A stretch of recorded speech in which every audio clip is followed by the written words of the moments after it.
পৰিস্থিতি বেয়া এই মন্তব্য অখিল গগৈৰ মিত্ৰতা সন্দৰ্ভত অখিল গগৈ মুখ খুলিলে মিত্ৰতা সম্পৰ্কত গুৱাহাটীত 3 বজাত সংবাদমেল 1 তাৰিখলৈকে মুখ নোখোলো বুলি মন্তব্য কৰিছিল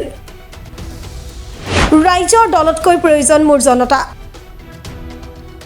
পূৰ্বতে মন্দিয়া আৰু পূব গোৱালপাৰাত বন্ধুত্বপূৰ্ণ প্ৰতিদ্বন্দ্বিতা কৰিব কোৱাৰ পাছতে গৌৰৱ গগৈ সেইকেইটা সমষ্টিত খেলিব নোৱাৰিম কয় কি কৰিম কওক 27 সিট বিচাৰিলো 15টা সিটলৈ আহিলো অখিল গগৈৰ মন্তব্য আগদিনা এগ্ৰি কৰে পাঁচদিনা বেলেগ কয় এই মন্তব্য অখিল গগৈৰ এলায়েন্সৰ পক্ষটো কোৱা নাই বিপক্ষটো কোৱা নাই এলায়েন্সটো মানে কালি 12টা বজাৰ ভিতৰত কথাখিনি শেষ হ'ব বুলি কৈছিলে কিন্তু শেষ নহ'ল আৰু এটা কথা মই আপোনাক কওঁ আপোনাৰ ফালৰ পৰা আপুনি 100% দি যিটো মিত্ৰতা বা ভাগ বতৰা ক্ষেত্ৰত আপুনি দিছে কিন্তু সেই ক্ষেত্ৰত কংগ্ৰেছৰ পৰা সেই ফালৰ পৰা কিন্তু আজিলৈকে আমি নেদেখিলোঁ এই কাৰণটো কি কাৰণ বুজি নাপাওঁ মানে আমাৰ পিনৰ পৰা 100% আমি এলায়েন্স বিচাৰিছিলোঁ আমি কৈছিলোঁ যে এলায়েন্সৰ পক্ষত আছোঁ আৰু থাকিম সেই বক্তব্য আমাৰ আজিও আছে কিন্তু কংগ্ৰেছৰ পিনৰ পৰা বক্তব্যবিলাক সঘনে সলনি হৈ আছে কংগ্ৰেছে আগতে যিটো এগ্ৰি কৰিছিলে সেইটো আকৌ বদলাইছে আকৌ নতুন কথা দিছে এনেকুৱা ধৰণৰ কথা কিছুমান কৈ আছে যিবিলাকে আমাৰ দলৰ ভিতৰত বিৰূপ প্ৰতিক্ৰিয়া সৃষ্টি কৰিছে 11:30 বাজিল 3টা বজালৈকে এই সময় ইমান দিন নহ'লে গতিকে এইখিনি সময়ত কিবা কংগ্ৰেছৰ ফালৰ পৰা সঁহাৰি আহিব বুলি আপুনি আশা কৰে নেকি মই এইটো নাজানো অলপ আগতে মই আপোনাৰ হেৰিয়াক লগ পাইছিলোঁ একচুৱেলি মোক লগ পাবৰ কাৰণে তেখেতে বিচাৰিছিলে আমাৰ যোগেন্দ্ৰ যাদৱে এতিয়ালৈকে পজিটিভ খবৰ একো দিয়া নাই নিগেটিভো দিয়া নাই মোক আৰু দুদিন এদিন ৰ'বৰ কাৰণে কৈ আছে তো মই দলৰ মঞ্চলৈ কথাটো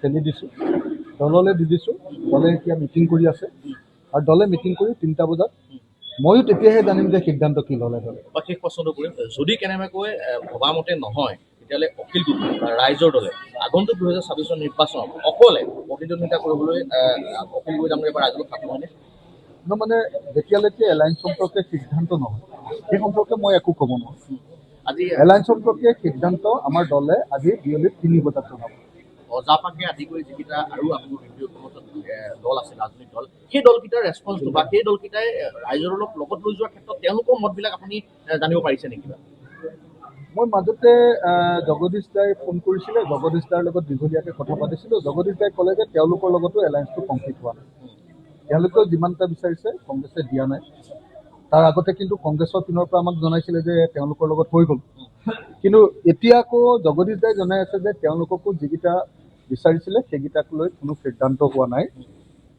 তেওঁলোকক লৈ তেওঁলোকে নিবিচৰাকৈ ধৰি 10টা ছিট দিছে বুলি কৈছে কিন্তু তেওঁলোকে যিকেইটা ছিটৰ কথা পাতি আছে বেচিকেলি সেই ছিটকেইটাৰ কথা এতিয়ালৈকে কংগ্ৰেছে একো কোৱা নাই বুলি কৈছে গতিকে বোধহয় আজিৰ দিনটোলৈকে মই নাজানো দেই জগদীশ দাই কোৱা কথা জগদীশ দায়ে মোক আৰু আমাৰ ৰাছেল হুছেইনক কোৱা কথা যে কংগ্ৰেছৰ লগত জাতীয় পৰিষদৰো এতিয়ালৈকে এলায়েন্সটো হোৱা নাই আৰু কালি মোৰ ওচৰত হেৰিয়ে কালি নহয় পৰহি আমাৰ ওচৰলৈ জে.আই. কাঠাৰ আহিছিলে আমি এবাৰ লগ হৈছিলোঁ জে.আই. কাঠাৰ ডাঙৰীয়াৰ লগত জে.আই. কাঠাৰ ডাঙৰীয়াই পিছে মোক ক্লিয়াৰলি কৈছে যে তেওঁলোকৰ লগতো সংঘাত এটা হৈছে তেওঁলোকে 3টা বিচাৰিছে তেওঁলোকক 2টা দিছে গতিকে সিটোক লৈ অলপ মানে গৰমা গৰমি হৈছে এনেকৈ ধৰণে মোক বক্তব্য ক'ৰবাত অকণমান মনত শংকা আহিছে নেকি যে যদি কেনেবাকৈ কংগ্ৰেছে তেতিয়াহ'লে ৰাইজৰ দলে দুগুণ কষ্ট কৰিব লাগিব এনে ক'ৰবাত মনত শংকা আছে নেকি মানে মই আপোনালোকক এটা কথা কওঁ মোৰ কাৰণে ৰাইজৰ দলটোতকৈ বেছি গুৰুত্বপূৰ্ণ জনতা আজি গোটেই অসমৰ ৰাইজে বিচাৰিছে যে এলায়েন্সটো হওক গোটেই অসমখনে বিচাৰিছে যে এলায়েন্সটো হওক কংগ্ৰেছে প্ৰত্যেক দিনাই নিগেটিভ কথা কৈ আছে আজি এটা কথা কয় যেনেকৈ ধৰক আমাৰ ফৰ্মেল মিটিংখনত তেওঁলোকে আপোনাৰ পূব গোৱালপাৰা আৰু মন্দিয়া তেওঁলোকে আমাক দি দিলে যে ফ্ৰেণ্ডলি আপোনালোকে খেলিব পাৰিব পূব গোৱালপাৰা আৰু মন্দিয়া এতিয়া আকৌ কৈছে যে নাই নোৱাৰিব এতিয়া তেওঁলোকে কৈছে যে নোৱাৰিব তো এখন 4জন লিডাৰ থকা ফৰ্মেল মিটিঙত যিটো এগ্ৰি হৈ গৈছে সেইটো আকৌ তাৰ পিছদিনা যদি ঘূৰাই দিয়ে তেতিয়াহ'লে আমি সেই লিডাৰকেইজনক কৈ দিওঁ যে আপোনালোকে খেলিব পাৰিব, তাৰপিছত যদি খেলিব নোৱাৰো বুলি কয় তাৰপিছত মই মুখখন কেনেকৈ লিডাৰ হিচাপে উলিয়াম কওক? আপোনালোকে নিজে কওক যে মই চেয়াৰমেন আলী ডাঙৰীয়া আৰু কি কয় আপোনাৰ আব্দুল ৰছিদ মণ্ডল ডাঙৰীয়া, তেওঁলোক দুইজনক কৈ দিলোঁ যে আপোনালোকৰ ছিটকেইটা ক্লিয়াৰ হৈ গ'ল, আপোনালোকক বন্ধুত্বপূৰ্ণ খেলিবৰ কাৰণে কংগ্ৰেছে মানি ল'লে। তাৰ পিছদিনাই আকৌ গৌৰৱ গগৈটো একদম গোটেই মানে প্ৰেছত কৈ দিলে যে নাই চেয়াৰমেন আলীক কেনেকৈ আমি খেলিবলৈ দিম, আব্দুল ৰছিদ মণ্ডলক কিয় লৈছে, এইবিলাক কথা কৈ দিলে ন, ক'লে নে নাই বাৰু? কিন্তু আগদিনা আকৌ তেওঁলোকৰ নিজৰ কমিটিৰ 4জন লিডাৰ, মই কৈ দিছোঁ নামকেইটা, দেৱব্ৰত শইকীয়া ডাঙৰীয়া, তাৰপিছত ৰিপুণ বৰা ডাঙৰীয়া, বৈদ্যুৎ বৰদলৈ ডাঙৰীয়া আৰু ৰকিবুল হুছেইন ডাঙৰীয়া আমাৰ লগত ফৰ্মেলি মিটিং কৰিছে। আৰু গৌৰৱ গগৈয়ে ফোন কৰি মোক সেই মিটিংখনৰ কাৰণে নিমন্ত্ৰণ কৰিছে। সেই মিটিংখনত ফৰ্মেলি সিদ্ধান্ত হৈছে যে এই দুইজন মানুহে ফ্ৰেণ্ডলি খেলিব। তাৰ পিছদিনা গৌৰৱ গগৈ আকৌ খেলিব নোৱাৰিব বুলি কৈ দিলে নহয়। কি কৰিম আপোনালোকে নিজে কওক, আমি কৰিম কি এতিয়া? মানে আমাৰ লগত কথাটোত এগ্ৰী কৰে, এজন লিডাৰে যদি 4জন লিডাৰে এগ্ৰী কৰিলে এজন লিডাৰে বাহিৰত বেলেগকে কৈ দিয়ে। কৰিবলগীয়া একো নাই মানে এতিয়া পৰিস্থিতিটো একদম মানে বেয়া। আৰু যিকেইজনক দিব খুজিছে, যিকেইটা চিটত দিব খুজিছে, সেইকেইটা চিটত আকৌ তেওঁলোকৰ গ্ৰাছৰুটৰ মানুহবিলাকে তাতে হুলস্থুল লগাই আছে, বিদ্ৰোহ কৰি আছে। আৰু কংগ্ৰেছে তেওঁলোকক বহুৱাইও দিয়া নাই, কথাটো কৈ দিয়া নাই যে এইটো এলায়েন্স আমাৰ এইকেইটা চিটত হ'ব, গতিকে হুলস্থুল নকৰিবা। যেনেকৈ চি বৰগাঁও উল্টাকে গৌৰৱ গগৈ কৈ পঠিয়াইছে যে আপোনালোকে লাগি থাকক। যেনেকৈ আপোনালোকে ক'লে যে শিৱসাগৰত কৈছে যে শিৱসাগৰ বিধানসভা সমষ্টিটো ইলেকশ্যন খেলিব, আৰু এই শিৱসাগৰটোতো আমাৰ লগত এগ্ৰী কৰি দিলে। কংগ্ৰেছে যদি এগ্ৰী কৰি দিয়াৰ পাছত তাৰপিছত আকৌ কয় যে শিৱসাগৰটো খেলিব, তেতিয়াহ'লে মই কেনেকৈ এলায়েন্স কৰিম আপোনালোকে নিজে কওক। মন্দিয়াত খেলিব পাৰিব বুলি আগদিনা 4জন লিডাৰে এগ্ৰী কৰি দিলে, পিছদিনা গৌৰৱ গগৈ সংবাদ মাধ্যমত কৈ দিলে যে মন্দিয়া আৰু কি কয় আপোনাৰ পূব গোৱালপাৰাত কেনেকৈ আমি খেলিবলৈ দিম। কথাবিলাক এনেকৈ খেলি মেলি কৰিলেতো নহ'ব নহয়। যদি এগ্ৰী কৰিছোঁ, ডিছএগ্ৰী কৰিছোঁ, যদি ডিছএগ্ৰী কৰিছোঁ, আমি যিটো কথা কৈছোঁ তাত আমি শিলৰ খুঁটিৰ নিচিনাকৈ ৰৈ আছোঁ। শিলৰ খুঁটি 27টা চিট বিচাৰিছিলোঁ, 20টালৈ আহিলোঁ, 15টালৈ আহিলোঁ। 15টাতকৈ এটা চিটো বেছি বিচৰা নাই।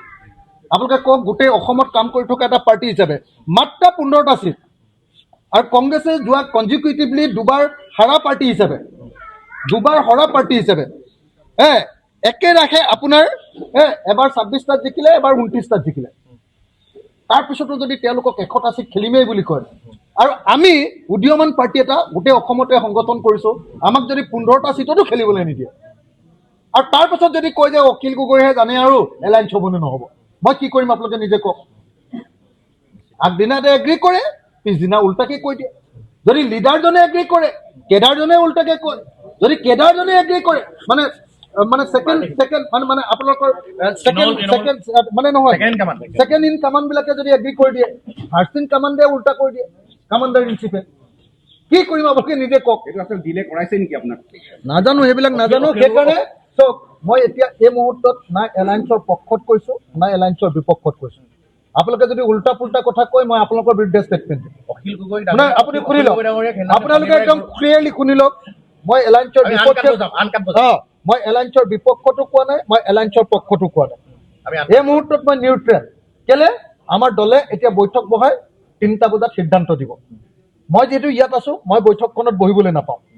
মই ইতিমধ্যে টেলিকনফাৰেন্স কৰি লৈছোঁ। টেলিকনফাৰেন্স কৰাৰ পাছত মোৰ যিখিনি বক্তব্য আছে কৈ দিছোঁ। এতিয়া দলৰ বৈঠক গুৱাহাটীত বহিব, দলৰ বৈঠক বহি 3টা বজাত সিদ্ধান্ত জনাব। 3টা বজাত আপোনালোকে যেতিয়া সিদ্ধান্ত গম পাব, ময়ো তেতিয়াহে গম পাম। আমাৰ দলটো তেনেকুৱা গণতান্ত্ৰিকভাৱে চলে, অখিল গগৈৰ কথা মতে নচলে। শনিবাৰে যে ইয়াত গৌৰৱ গগৈ পদযাত্ৰা কৰিছিল, সেই সম্পৰ্কত আপোনাক জনাইছিল নেকি যে নাই, মোক জনোৱা নাই, মোক ফোনো কৰা নাই, মোক জনোৱাও নাই। তেওঁলোক এটা ইণ্ডিপেণ্ডেণ্ট পাৰ্টি, তেওঁলোকে পদযাত্ৰা কৰিবই পাৰে, সেইটোত মই আপত্তি কৰিবলগীয়া নাই দেই। গৌৰৱ গগৈ মোৰ পৰা পাৰ্মিশ্যন লৈ মোক জনাই লৈ ক'ৰবাত সোমাব লাগিব নেকি? এইটো কেতিয়াও হ'ব নোৱাৰে। তেওঁ যলৈকে তলৈকে যাব পাৰে। খালি মোৰ ঠাইত মোৰ শিৱসাগৰত আহি যদি কয় যে তেতিয়াহ'লে সেইটো তেতিয়াহ'লে বডি লেংগুৱেজটো যদি ভাল নহয়, তেতিয়া বেয়া দেখি। ধন্যবাদ। শিৱসাগৰৰ পৰা মুছাবিৰ আলী ৰিপৰ্ট প্ৰাত টাইম ডিজিটেল।